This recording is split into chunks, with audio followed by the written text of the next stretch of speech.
think this is number 56. Well, that was And different. We're live, episode 56 of the Illini Basketball Podcast, of course. And they're playing a lot of games this week, so we have a lot to cover with that. 2 games have already happened this week. But I did want to start with this post game from last night with Underwood wearing this sweet orange pullover deal. Someone needs to figure out if that's available for purchase or how to get it, because I need that. Is it a pullover or a sweater? Sweater, it's badass, whatever it is. I mean, seriously, that is one of the coolest things of all time, probably, that relates to the Illini. And I need to know where to find it. So if anyone knows, let me know. And then the whole, Michigan State IO thing. I know that there's a lot of fans out there that commented, this doesn't change anything. Like, Tom Izzo didn't have to say anything. He could have just let it go. Like, they just beat Ohio State when he said this. So, I mean, I respect that, and I don't really care what the player has to say. I mean, that was the fact that he did it twice. Plus, we also can't dismiss the fact that Kofi clearly elbowed him in the head at the beginning of a play. And I know Kofi was frustrated, but too. Yeah, I mean, we can't ignore that. Right. Yeah, definitely. I don't know. I don't think that this dude needs to text IO and be like, "Hey, sorry that I broke your face," but that's just me. So, do you think that he intended to do that on the play? Because I don't think so. I don't think that he intended to go after the ball. He swung both hands down. I mean, that's not how you block a shot. Nobody ever was taught to block a shot like this. Sorry. I don't think that. And I do think that. Well, I don't think he meant to break his face, but I do think that he intentionally meant to smack Kofi on the head, and they looked at it and said it was nothing. So was Kofi doing that to him before that play happened with Kofi? Or did Kofi do that after? I don't know. That's the thing, Yeah, it's physical basketball at the end of the day. Both teams. I mean, the refs sucked. Clearly, these refs weren't ready for a physical game, which is ridiculous because, first of all, you have a desperate Michigan State team, and then you have Illinois, who is, has the biggest player in the conference, right? At center. So, and I don't know. I know that. Underwood made a comment about how Kofi's the most abused player in college basketball. So, I mean, they have to do that if they want to have any chance to stop him. Right. So I mean, Underwood's frustrated with how he gets called, and he's talked about it before. But what do you do? I mean, I think what Kofi should do is just hook everybody and then get the call. Well, I think that's kind of the way to approach it. I think there's another player that does that. I think if he was a senior, he could probably get away with that. But yeah, isn't there another player in this conference that does that? That's I think they're talking about that he might be Big Ten Player of the Year or something. Yeah. Anyways, game last night. What do you have? 11 points on 19 shots against a freshman center who was in foul trouble the whole game. So yeah, great player. Abysmal. Yeah, so Illinois loses their first game after a 7-game winning streak on the road to Michigan State. It was bound to happen. You're not going to win out in the Big Ten. And Tom Izzo's a good coach. He came in with a plan, and he did what the plan was. He did the same thing against Ohio State last night. And they ended up beating Ohio State.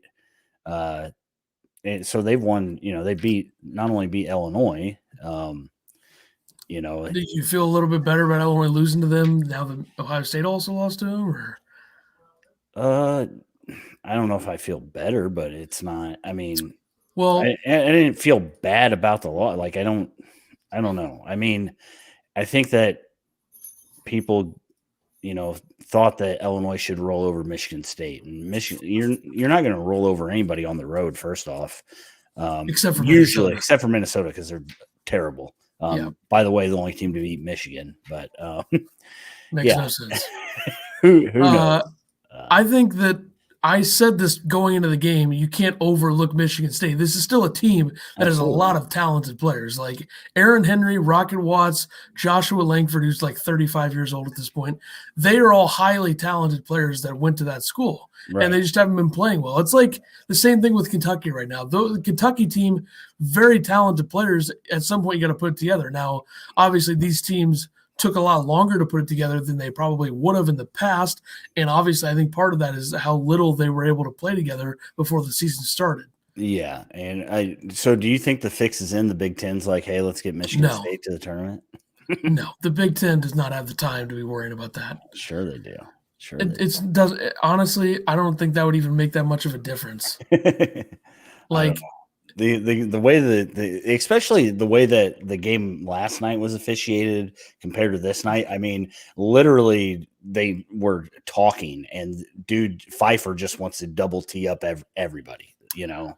yeah, they just have to let him play, and Well, when you let them play, people get their faces broke. So they got to find some sort of balance. Like, there's a fine line between letting them play and you'd think the officials would have figured this out by now. It's almost March, so you better get your ass together because, you're going to have to start officiating big games, and you don't want to make a call that would ruin the game, how we saw St. Louis get completely screwed against VCU the other night, right. Thanks to TV Teddy, of course. So, and people talk a lot about how, the Big Ten hasn't won a national championship since 2000.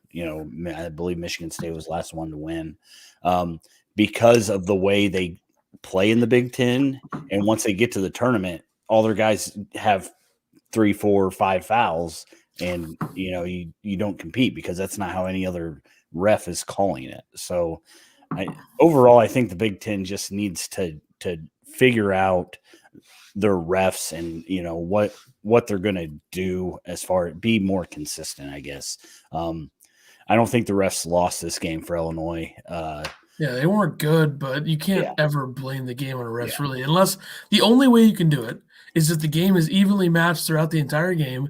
It's a tie game at the end, and then there's a foul that gives the other team free throws to win the game with less than like 5 seconds left, aka what happened to St. Louis. So that's the only way that the refs can, control a game. And the other thing that people forget about is I forgot my point completely, and there you go.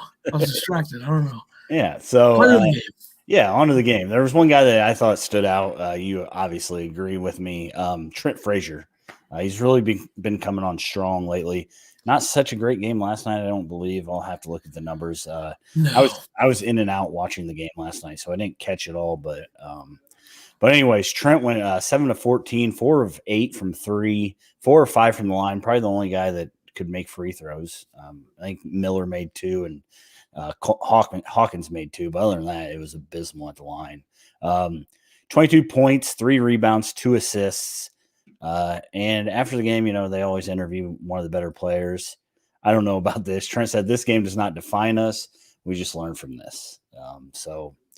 I think they all kind of, they knew that there was going to be a letdown at some point.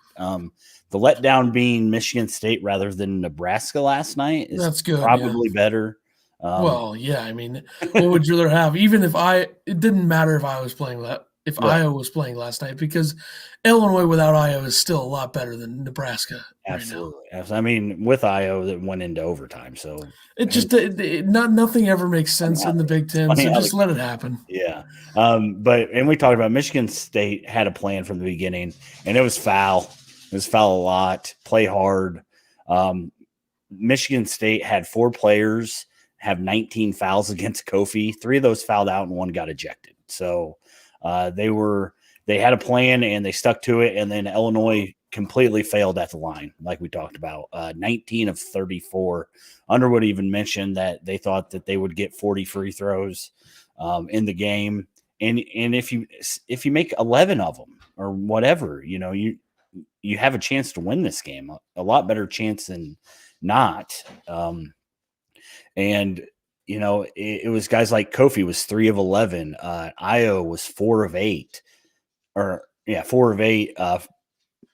You just can't have guys shoot free throws that bad. And we've talked about it, and we thought maybe it was fixed. Last night they shot free throws well, so who knows? This team's just It's up in the air when it comes to the line. Underwood did say, kind of like we said, they mucked the game up and they played really hard.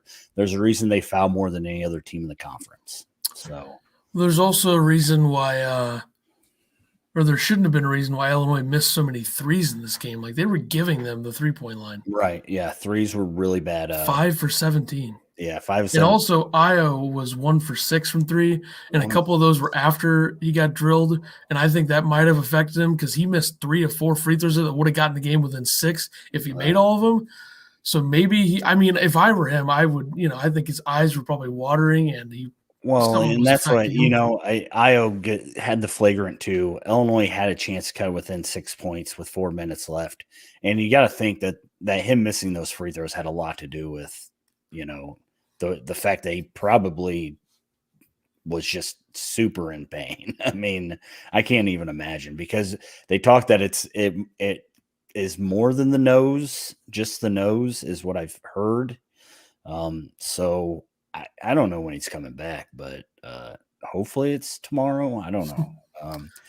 Illinois really needs to do something about Kofi getting the ball in the lane, especially against Michigan State, the way that they attacked him. He had 3 or 4 guys on him all night, and just wouldn't kick it out. I think he's maybe had 1 assist, all year, maybe 2. I'm not really sure, but they got to get that figured out. I don't know if he kicked it out any last night. I never really saw him on the inside, so. And missed layups. I mean, they were 0 for 12 in the first half, and they only shot 25%. Yeah, I was looking up how many assists Kofi has this season, so I'm going to find out. He has 3. Last year he had 20, so that's an interesting stat to look at. Also, 5 steals this year, 17 last year, so it seems like he had more numbers last year that were good. If you look at Kofi's numbers make no sense from last year to this year. Like last year he had 20 assists. This year he has 3. 3. That's 17 steals last year, 5 this year, 81 personal fouls last year, 53 this year, 59 turnovers last year, 40 this year. Then he 67% from the field this year, 53 last year, 67% from the line last year, 57 this year. So, yeah, I can't tell if I think he's gotten better, but I feel like he gets it. Like in that game, it seemed like he got the mentality that he was going to do everything he could to get the ball in the hole. And it didn't work, obviously. The only time he's willing to pass it out is when he's playing well. He had 13 points, but it was his worst shooting night of the year, or I believe 5 of 11. I don't know if he's been under 50% this year. So probably not. Yeah, just not great. Illinois did out rebound Michigan State 40-35, and they out rebounded 16-8 on offensive rebounds, which was kind of surprising to me. Illinois, I guess a lot of those were missed bunnies that they missed again. So I guess that's probably where they got a lot of their offensive rebounds. Curbelo, I thought, had an okay game. He struggled in the first half, but second half he was pretty good. 5 of 7. Did miss another 3. I don't know why he's still shooting them, but had 12 points. One steal, 2 assists, 3 turnovers. So Curbelo, I think you're just going to have to expect Curbelo to get 3 to 5 turnovers a game and live with it. He does too much sometimes. Last night he was throwing, passes from 90 feet away out of bounds. So, I think it's just something you're going to have to deal with. DeMonte, do you think DeMonte needs to shoot more? No. No? He didn't take a shot this game. Because the only way that he can make the shot is if it's a certain spot and he catches it a certain way. It's usually in the corner where he's got a lot of space, quick catch and shoot. That's the only time that he really makes them. And why did Miller only play 16 minutes in this game? I don't know. I feel like if there was a game where you needed Miller, a game where you needed someone who wasn't afraid to shoot, this was the game. Because they passed up so many pretty good looks to Right. try to force better ones, and it didn't work at all. So why not get a guy in there who isn't afraid to just shoot it? Miller is the one guy on this team, and the only one that's close is probably Frazier that's willing to just shoot the ball, and they don't care if they miss, just keep shooting. Yeah, the fact that he only had 1 3 attempt all game was He only played 16 minutes. I don't get it at all. Really yeah, don't. I don't know if it was a matchup thing or what, but Probably Underwood forgetting about him. I mean, yeah, you he know. seems to do that a lot. I don't know, but yeah, DeMonte had 7 rebounds, 2 assists, 1 steal, didn't take a shot. So, how do you feel about Underwood and his use of timeouts? Do you think that he needs to call more timeouts when teams are going on runs? I felt like in the first half he kind of could have used one. I don't know. I don't really.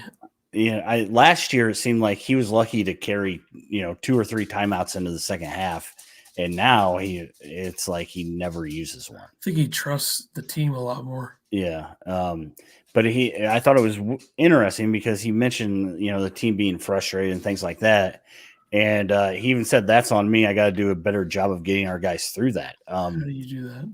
Call a timeout. Talk to them instead of letting them act like this isn't high idiots. school. Just play. Oh God, this isn't high school. Unless you need to get an important sub in there, we don't need first half timeouts unless you're down by 20. Like what happened with Indiana and Rutgers, where Indiana was up 21-8 and they got outscored 63-27. So that's when you need them. Interesting. Also, and really, I'm not even really looking at this as an Illini fan perspective. I'm just kind of thinking, I don't want to sit there for 2 hours for the first half of the game. Just get through the first half, and then I don't want to be like last night's game ended at like 8:20. Should be in at 8 o'clock. I mean, come on. Oh, so the games are taking like Hoiberg called a ton of timeouts yesterday. Games are taking too long for you. Gotcha. Yeah, man. Move on to the next. To the next. What do you do when you go to baseball games? You get mad? I don't pay full attention. Oh, I just saw you had that VeggieTales bandana on, so I thought maybe you went to a lot of baseball games. Philadelphia Phillies fanatic deal, which I'm not a Phillies fan, but Illinois' defense was just not there against the Michigan State team. This first time Michigan State scored 80 points in the last 11 games. I mean, they could have used me on the sidelines because I was saying during the watch party, Michigan State's going to live off of floaters and mid-range jumpers, and they made like all of them. Yep. And they let a freaking guard get 16 rebounds. Not just a guard, folks. One who's like 30 years old and 6'5". 16 rebounds. He averages 3 rebounds a game. That's crazy. And like one of those, Iowa was just standing there as Langford. It was weird. It looked a lot like the NBA where nobody ever boxes out. They just, I mean, Illinois just looked off all game. And maybe that's just didn't box out on that. The physicality of the game. And like, how do you have, how many times have we seen this year where you have 4 guys in the lane defensively to get a rebound and either they bump into each other and lose the ball and barely get it back or just lose it altogether, or only one guy boxes out and the other 3 just stand there so someone can come in and get the rebound. Yeah. Happens way too much for it's not good. Top 10 right squad. And that's why when Curbelo is pulling down rebounds as the smallest guy on the court, makes you wonder what the rest of the team's doing. It's the biggest that's the biggest difference between Illinois and like the top 3 elite teams right now. They all do the little things correctly.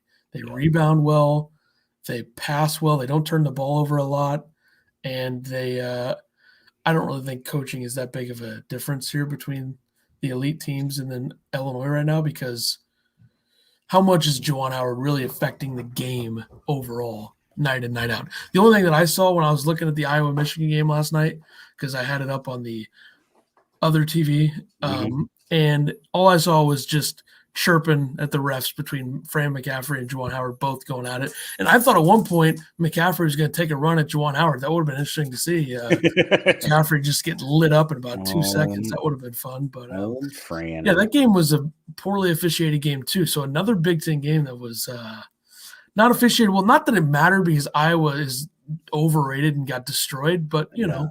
And Michigan's really good. I don't know who's gonna beat them. I Like don't think anybody's gonna even be. if they're in the Big Ten at least, even if they're off, Yeah. like they didn't play that well, especially defensively compared to what they usually do against Ohio State, and they still put up 87 and beat They them. And they you have said the game was not as close as the score, which I agree with, but defensively they did give up a lot against Ohio State. they have a home and away with Michigan State at the end of the season. So I again, I think Michigan State could probably sneak one on them. I don't know. yeah, yeah, But I also think that they'll put up with physicality better than Illinois did. I agree. So, Definitely. Post game interview, Underwood. Here's what he had to say. I loved our fight. I loved what we did. We had 30 layups against Michigan State, and we got to the line 34 times. Let's go do that another night and see what the outcome is. is this the most relaxed a head coach has ever been after He losing? was.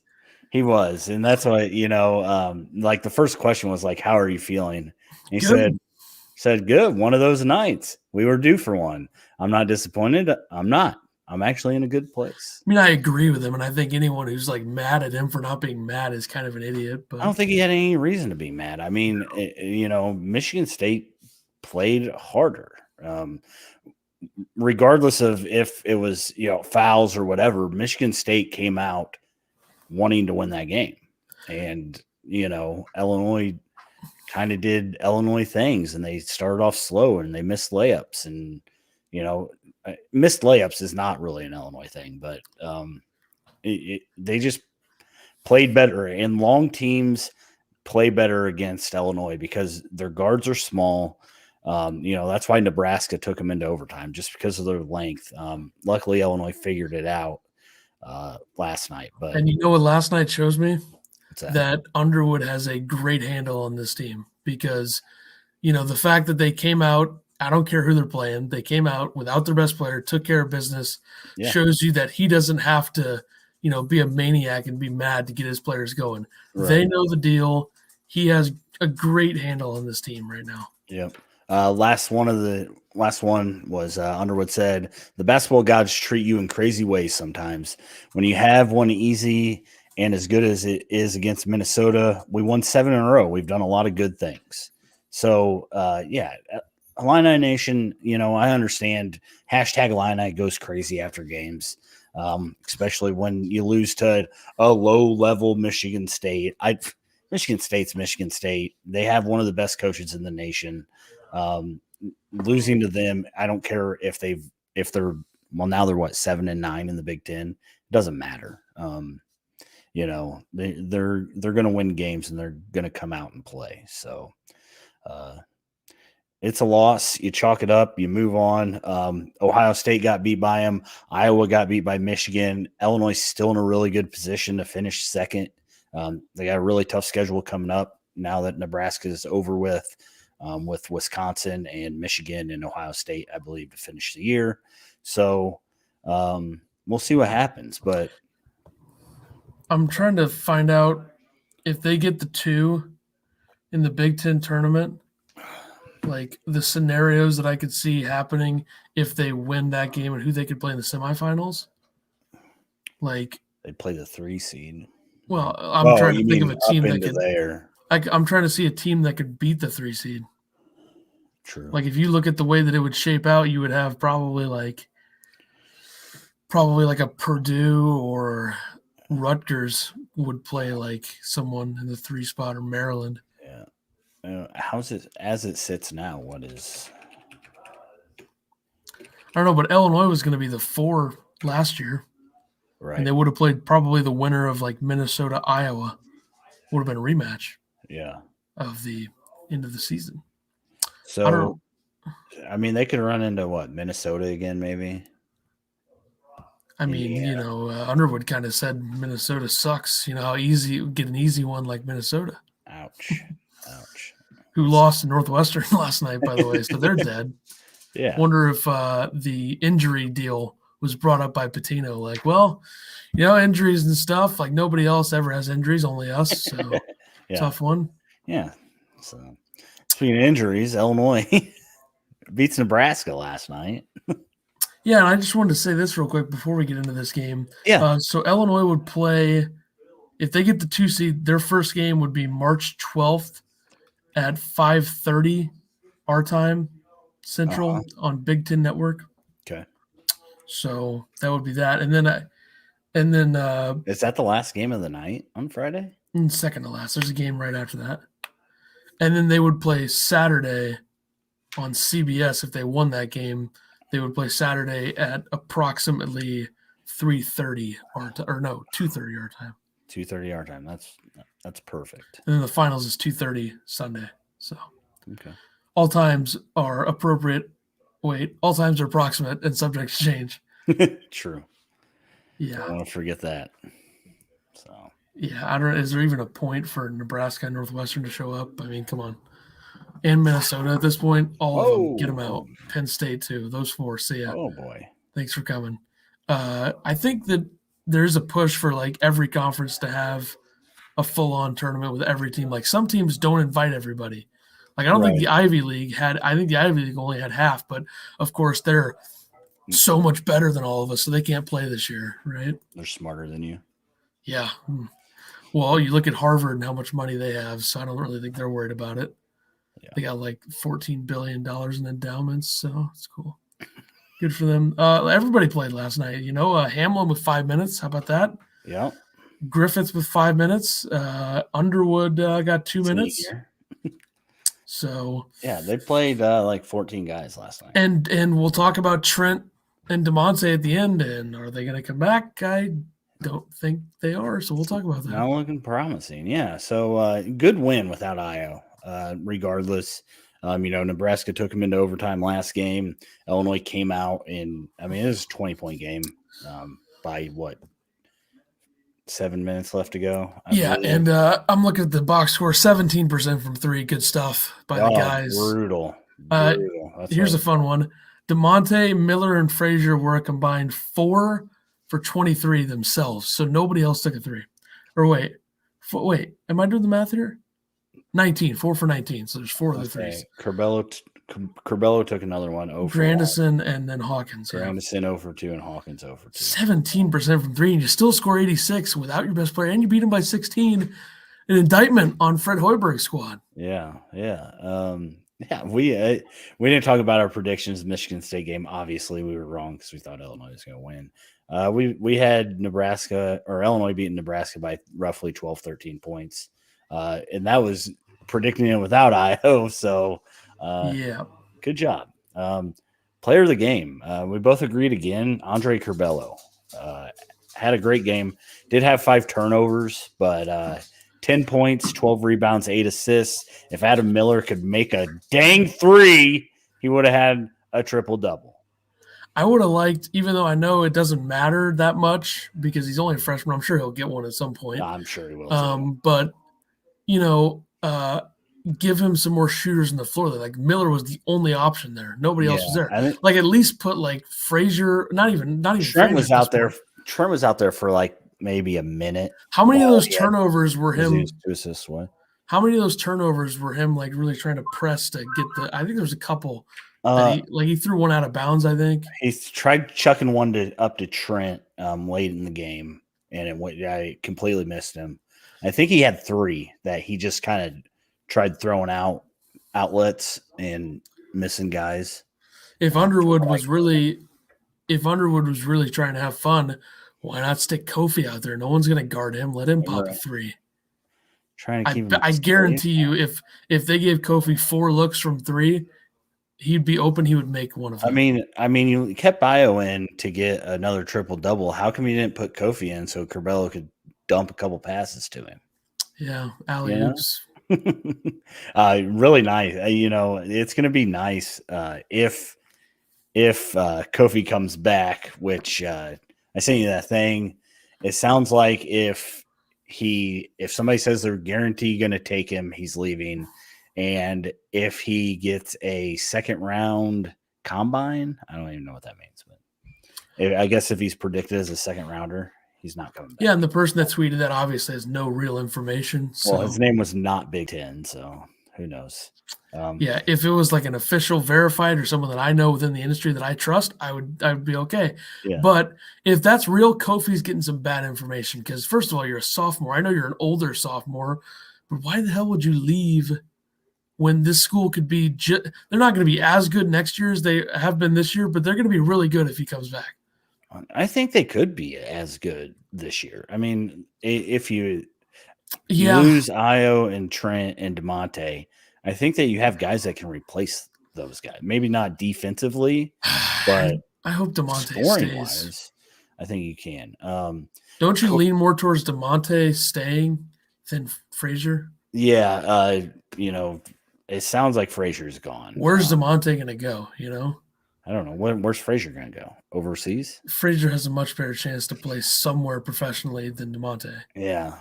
And that's not even DeMonte's fault. I think DeMonte's great. I think he'd be a great player in whatever, like overseas or whatever he wants to do. He'd be great. He's great defensively. He can shoot when he actually catches it in the certain spot. And he did more than just shoot threes last night. I mean, he had a couple nice floaters. One was left-handed from the free throw line. I was confused why he was doing that, but maybe he is going to leave if he's doing that. He's like, I'm just going to throw it all in. Right? Yeah. Because you don't really see him shooting many twos. And he shot 3 twos, which is just weird. He was 1 for 4 from 3, but I don't know what's going to happen. It sounds like, I mean, with all the to do last night and everything, it seems like they're both leaving. But who knows? Didn't Tyler Underwood go through that last year? He did, and then they didn't do it this year because he's in his 19th year. So yeah, he was on his freshman year was Underwood's first year at Oklahoma State. Yeah. And so he was playing. Can he come back next year again? 7-year senior? Why the hell not at this point? I mean, I think people think he is going to come back. I saw this tweet from I don't know why he wouldn't. One of the guys that I've recently. I mean, I think he's more of a coach anyways on the team than Sean Paul, who's a writer and podcaster for makingthemadness.com, does great work at heck of a rapper too, Sean Paul. O2 M2M no Twitter. He tweeted. I think he's been tweeting like players who have been at their schools forever. Very slept on, but Tyler Underwood, I'm sure, will return to Illinois. He started at Oklahoma State. Phil Forte was on the roster, and Phil played with Marcus Smart, LeBrian Nash, and Markel Brown. And Forte is now an assistant coach for Sam Houston State. And Underwood played with that guy. And so Juwan Evans was on that team. That was 2016, 17 or whatever. So he's been in college for a long time. He's also listed at 6'2". There's no way in hell he's 6'2", but whatever. Yeah. So you mentioned Miller. Miller played really well. Curbelo played really well. I thought the freshman really stepped up and kind of showed what this team can be without Io next year.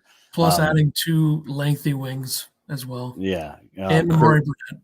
Curbelo played 31 minutes, so he was the lead point guard most of the game. Like I said, he did have 5 turnovers, but it's going to happen. And then Miller was good. Still 2 of 8 from 3. His shooting. He was just shooting them to get Curbelo a triple double. He was trying. I mean, he might have shot 3 of them. When maybe he shouldn't have. He would have been 2 for 5 and didn't have to. But 8 of 15 from the field. The steals and him and Curbelo running out was really fun to see. And just the way that Miller kind of did things that, we haven't really seen him do. And Underwood said of Miller, which I forgot to make a banner, but he said everyone can see what he can do when he has to step up to the role as a go-to scorer. So, he doesn't just shoot threes; he does a lot of other things. Right, and he did. And we haven't seen a lot of that. I always got worried when he went to the hole. He went to the hole last night very well. Had some nice up and under layups that athlete. He's an athlete, obviously, but free throws. All of a sudden, Illinois decided that they could shoot some, I guess. They were 76%, 22 of 29, and Kofi went 8 for 10. So I don't even know. I don't know what to say about it, but Very good. It's ridiculous. Covey had a great second half. Overall, he had 24 points, 7 rebounds, 1 block. Just watching Curbelo feed him, a lot of layups, alley-oops. Curbelo falls on the ground, still finds him. It's nice to see. So Sports Center top 10 alley-oop. Yeah. That happened. Did it. Nice. Yeah, you talked about a lot of guys playing. They primarily ran like a 9-man rotation. So I guess we'll probably see that next year a lot. A lot of in guys coming in and out. I know that Underwood usually runs 8 guys anyways, but without Io, seemed like Hawkins played 6 minutes. Not bad. Hamlin played 5 minutes. Georgie played 11, and then all the other guys played 20 plus that, the main guys. So not bad. Did you think that Illinois had a chance to score 86 points without Io? Against Nebraska, yes. Okay. What'd they score in the last game? 75 in overtime? 77. Okay. Well. But with Io, their approach is completely different. Without Io, their approach is also completely different. So they have much. I meant to say without Io the first time, so I just kind of went with it and said both. But they shot the ball. They did shoot the ball. That they is have correct. more guys that shoot, like Miller and Frazier are going to shoot more if Io's not playing. Right. And DeMonte, I guess, is more willing to shoot if he's not playing as well. And guys know they need to step up. Curbelo obviously does his usual, tries to do way too much and gets out of control and then saves himself by a ridiculous pass, and you have to live with it at this point. Yeah. And I can't wait for next year when Curbelo is running the show at point and everyone's bitching about all these mistakes he makes. He could have 20 points and 20 assists, and people be like, what about the turnovers at the beginning of the game?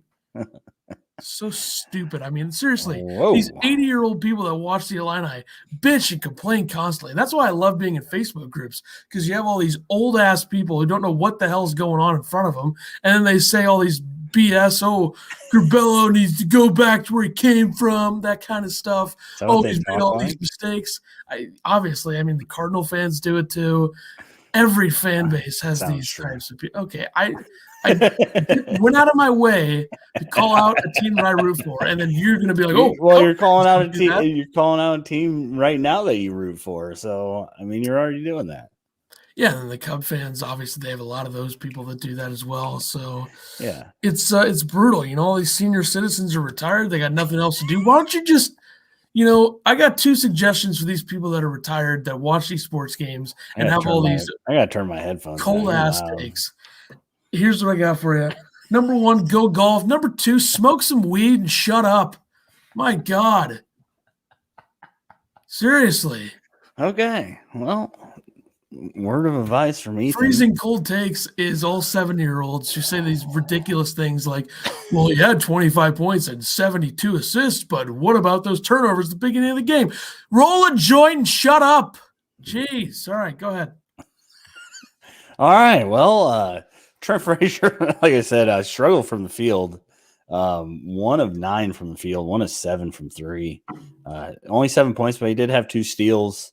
And he played great defense. I saw in the thing afterwards, when Underwood comes in with the team, he said,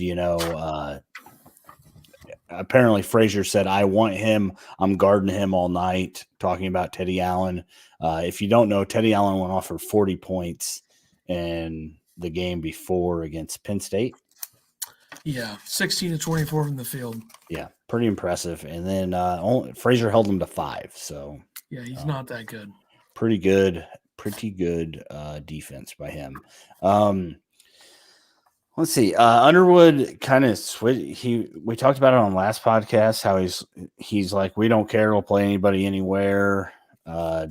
Let's just go, bring it on. He kind of is starting to complain about the schedule, which is understandable. I watched the interview. Jeremy Warner asked him, about it.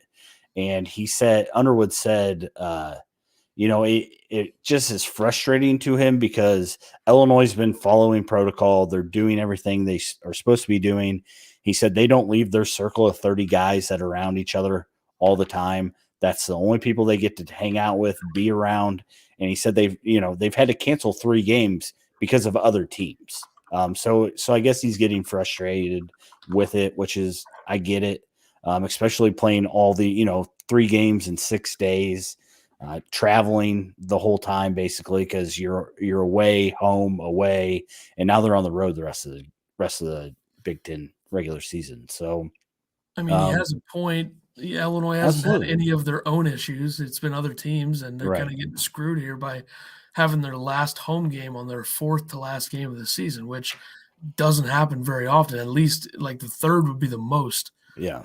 So, and which one is Michigan the only makeup, or was Wisconsin a makeup too?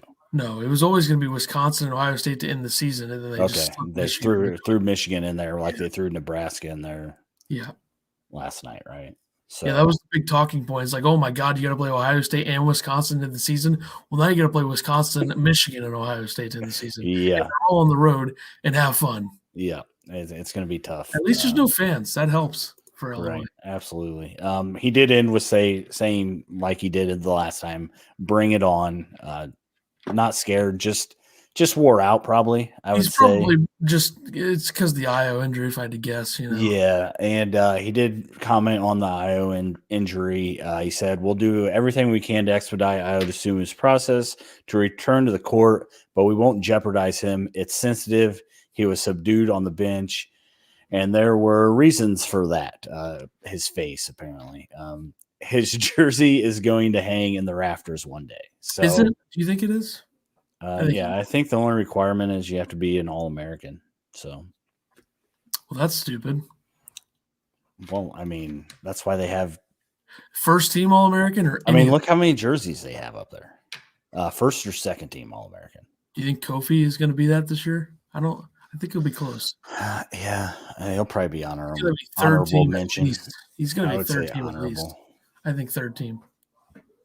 Because if you look at it's going to be the center, so the first team is going to be Garza. After that, it's open. It's going to be Charles Bassey, probably second team, maybe. Then Kofi, third team. I mean, Dickinson in the conversation. Yeah. I think it should be Garza, Kofi, and Dickinson as the 3 centers for the 3 teams because Charles Bassey, as great as he is, and I know he's more of an All-American than IO, apparently. Remember that? But he's in the Conference USA, and his team got torched by Houston last night in a non-conference game. So if you're in the CUSA tearing it up, I'm not very impressed compared to the Big Ten. I agree. But the voters don't know that. They're like, oh, look at his numbers. Oh, my God. Oh, my God. Same people that complain about Curbelo's turnovers, the people that vote for this stuff. They need to just roll one and shut it. Joint. Gotcha. Yeah. This is a good stat here, 2-2. You put it. Yeah, I did. I thought that he would be like 3-1, but they lost the first 2 with him. I think it was like Purdue and Indiana. They lost 2. Now they've beaten Iowa and Nebraska. So 2-2 on senior night. Next year, hopefully, get to 3-2. It's a big stat because the seniors want to go all out to finish it off. And last 2 years they've done so, and I think most of it's because the team's just better. Like the first 2 years they were terrible. Do you think they were better in his first year or his second year? Because I know the record was much worse the second year, but I feel like the second year they might have been a little bit better. I think they were better. They just didn't have – because they beat Michigan State that year when Michigan State was number 5. Yeah, they didn't have a closer IO. Iowa wasn't IO yet. He was still a freshman. He did do it with Michigan State, though. Remember the Dockage just isn't going to end well. He was just getting started, so he didn't have the crazy hair yet. Yeah, and I guess the worst thing about this senior night was that, of course, would have been IO's last game. He came out after the game, kissed the floor. I teared up a little bit. My wife said, "Are you going to cry?" I said, "Maybe." Why is that weird? Be a fan, bro. Thinking Smoke a joint. Jeez. We can't do that every time, I don't even. Maybe I just stopped. Maybe after the game, I just don't. It was on Twitter. It wasn't. I saw it on Twitter. Yeah. But I was like, wow. It made me sad, Honestly, I don't know. Tiger Woods might never play golf again. IO might never play basketball again. I was kind of thinking. I don't think I'm going to reflect on any of this until the end of the season. Until they're Okay. done. Until Sounds they're good. cutting the nets down in Indianapolis Yeah. for the Big Ten tournament and the NCAA tournament. So, what's your percentage chance that Io plays tomorrow? I'm gonna put it at like I'm gonna say over 50. I'm gonna say 55. I was thinking more like 20. I don't think he's going to play. I think that I don't know. It sounds like he wants to play, and they're keeping it He from always wants to play no matter what. right. Like when he was hurt last year, he wanted to play. How many games did he miss last year? 2, 3? 3, I believe. 3. I don't know.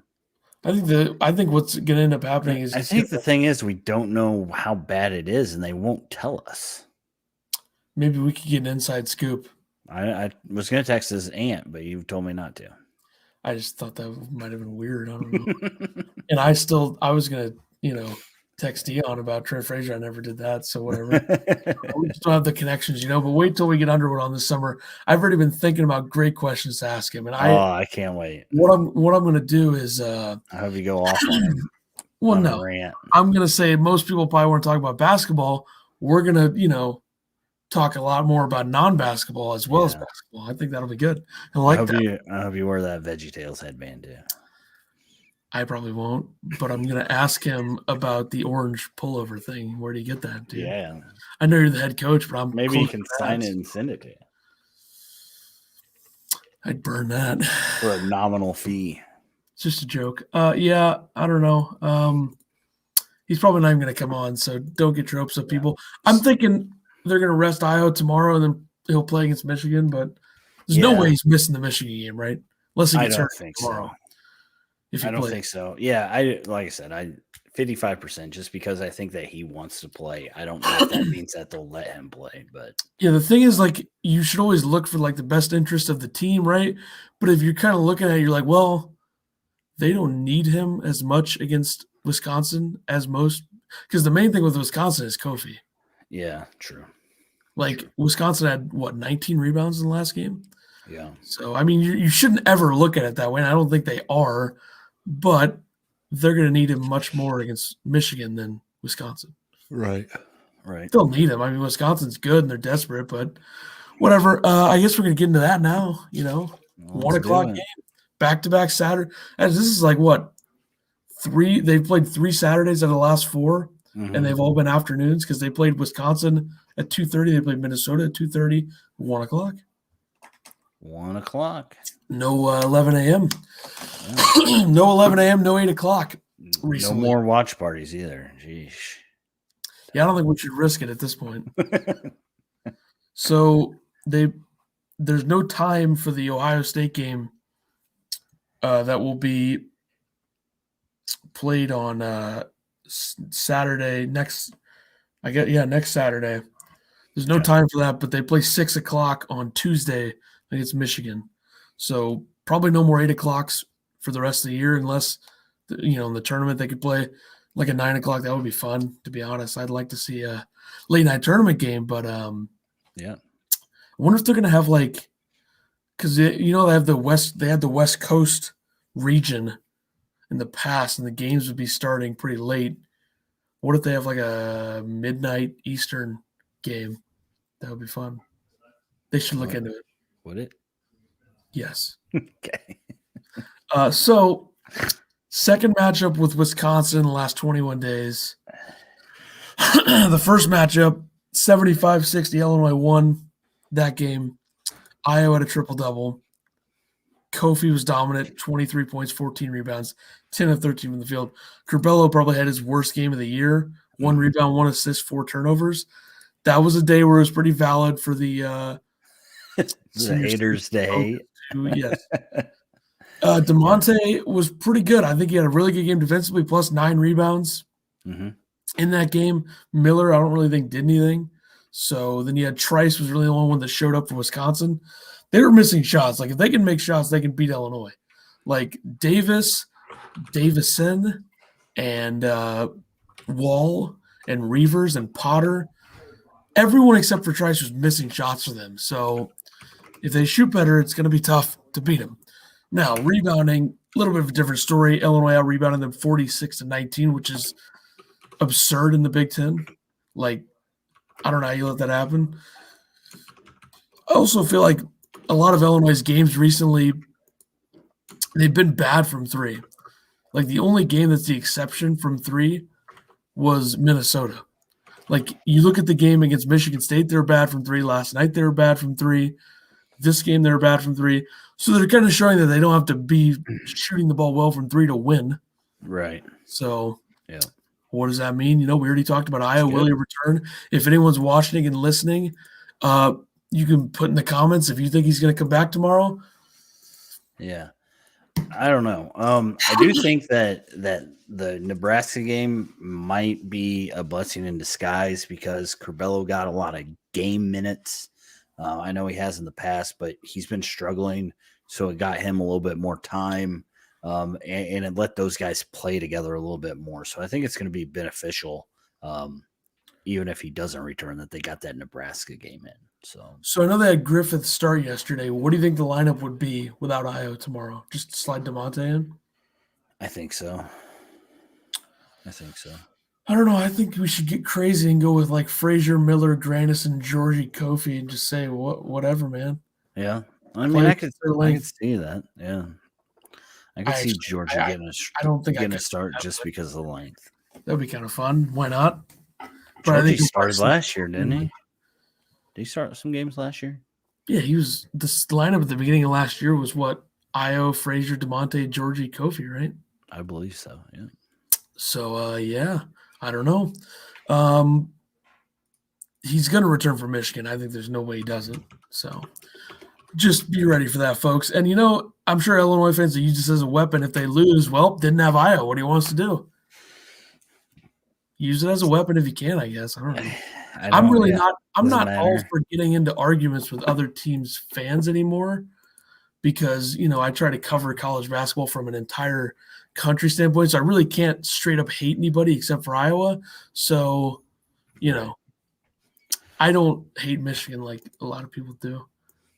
I don't, I respect them more than anything. The fact that they were able to lose a Hall of Fame coach and then still be great, I mean, that's impressive. It is impressive. Illinois kind of did the same thing, though. Bill Self to Bruce Weber. Oh, I thought you were talking about John Gross to Brad Underwood. Gross is proving to be a Hall of Fame MAC coach. Yeah, he's a great – he probably is one of the best coaches in the history of the MAC because at Ohio and Akron, he has had great teams. Now, when he went to an actual good conference, he proved that he's not really a good coach, but he's been a very good MAC coach. True. So, but, at the end of the day, he ruined this program so he can F off, in my opinion. Maybe we'll get him on. Yeah, let's do that so you can tell him to F off and move on. I feel like we could say anything about anybody and still have them on the podcast. That's true, because they probably don't listen. Exactly. So, unless Underwood has like a listen guy, like, oh, I'm about to go on this show, make sure they haven't said anything stupid about me before. But I think people at this point are just they don't care about that anymore. Because, like, for example, and we're going way off topic here, and I really don't care, filling time, it's a big deal. But the Barstool has a Blackhawks podcast from Barstool Chicago that just trashed Stan Bowman, who's the GM of the Blackhawks. Just destroyed him for years. And they had him on pretty normal. I mean, he took it like a man. I think that's how it should be.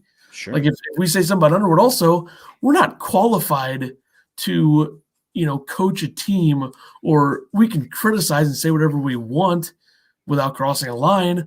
But I don't think the coaches should take it that seriously. Yeah, I don't think they do. They don't care enough. Jerry Stackhouse does. Now, if you had him on there and you sat there and you bashed him all the time, anyone who does that is an idiot and a moron and wants ratings, which who cares? But Jerry Stackhouse does care what 7-year-olds on the internet say about him. Kids just got an iPhone at 7 years old on Twitter, like, this Vanderbilt team sucks. And then Jerry Stackhouse is like, are you effing kidding me?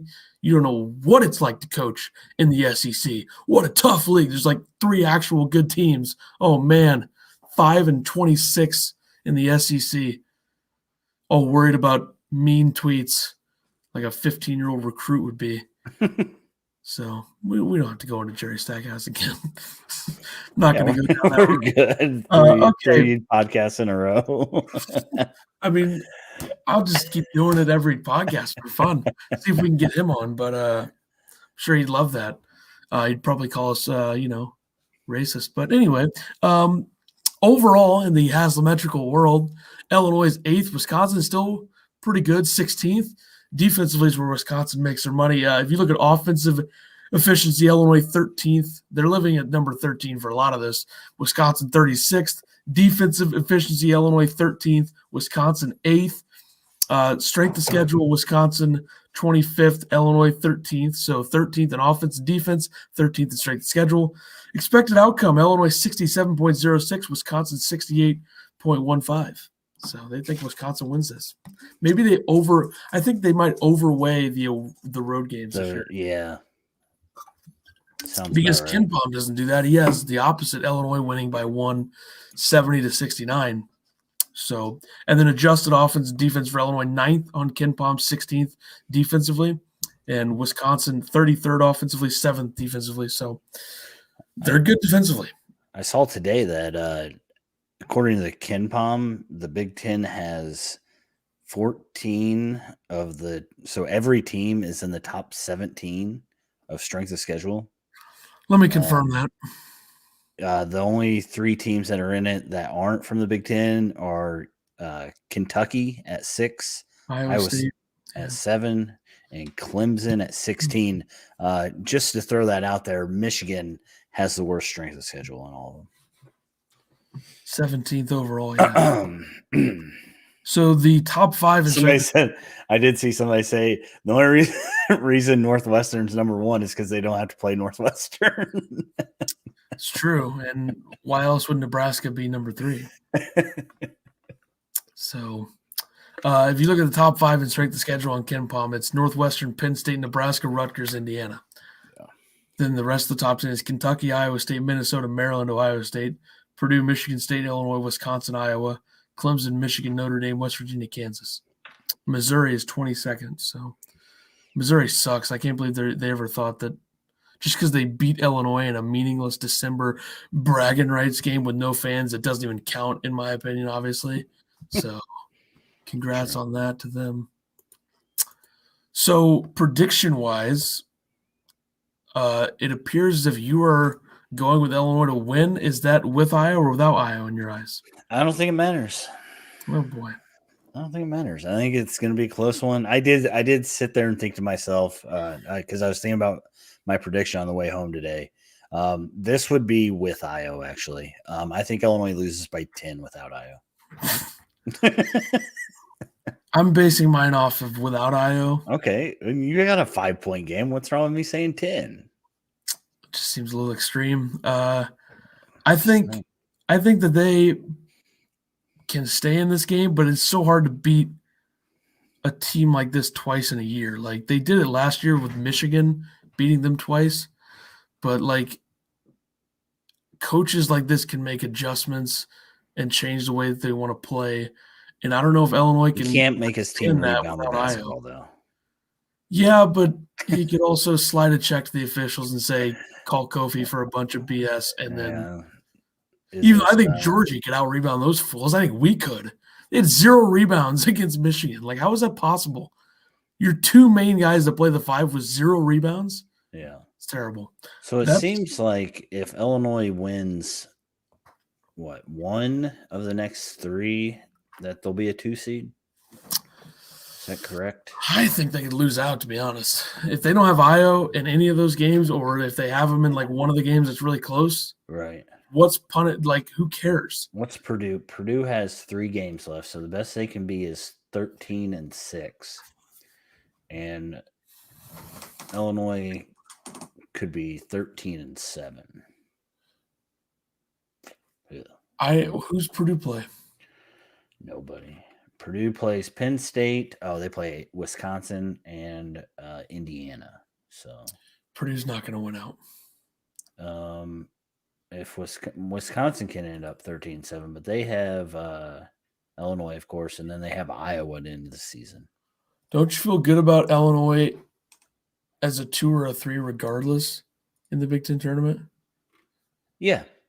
Like top 4 is always something you want, but 2 or 3, Right. I'm cool with that.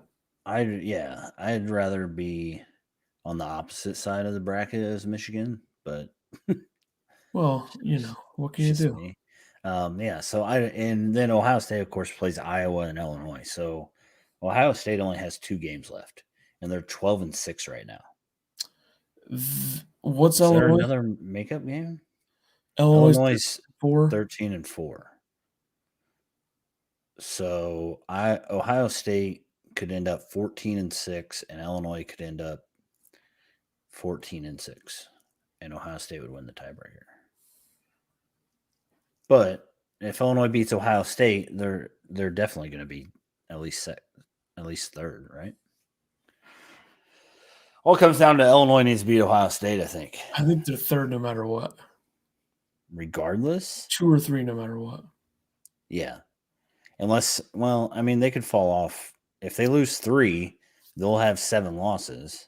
Yeah, if they drop Ohio State or Iowa has to get a 7th loss because they play each other. And then Illinois would have a tiebreaker over Iowa if it came to that.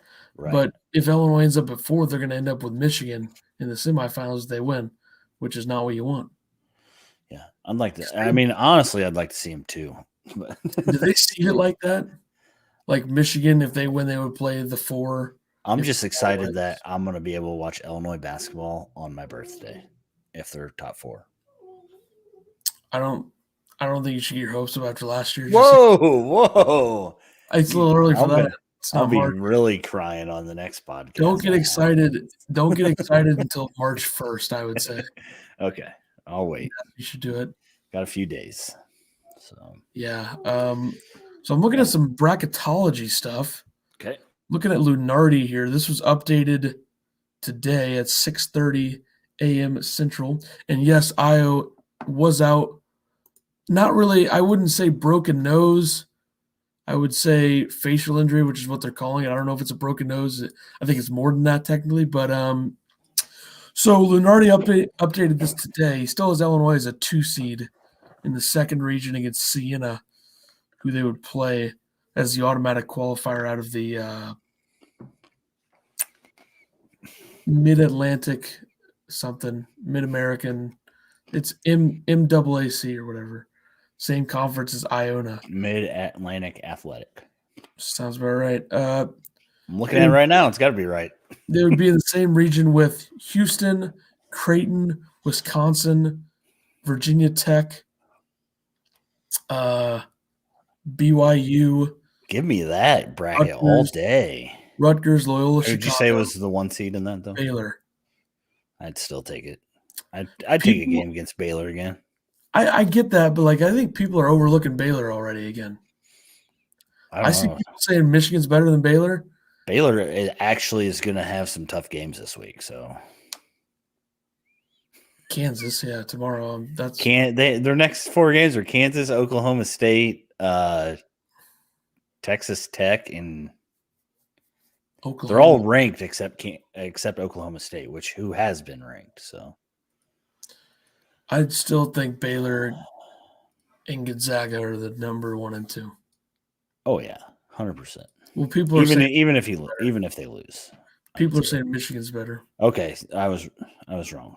Kansas, West Virginia, Oklahoma State, Texas Tech is the last 4 games of their season. I thought they were done after Kansas. Well, they play Tuesday, March 2nd against West Virginia. They play Thursday, March 4th against Oklahoma State, and they play Sunday, March 7th against Texas Tech. I'm guessing they're makeup games, right? Because I thought they were going to get rid of some of those games. They bailed.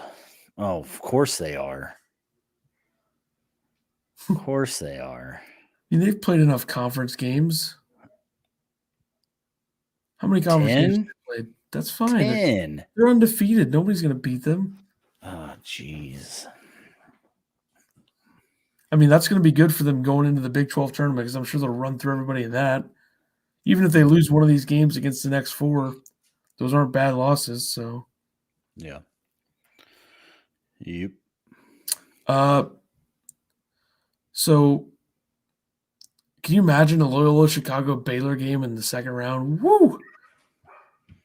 I think guess then you take Loyola Chicago, wouldn't you? that would be really hard for me.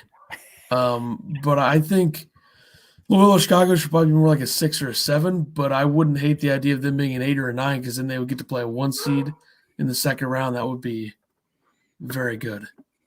But, dogs are barking everywhere, so we're just going to have to end this sucker.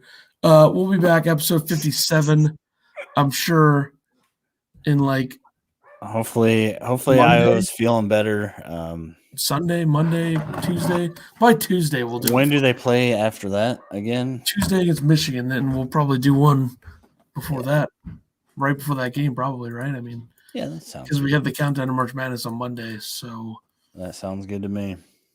All right, so big game tomorrow. We'll talk about it on Tuesday. We'll review Beat the that game badges. and preview Michigan, and then that'll be that. All right, that's the podcast. 57 next week.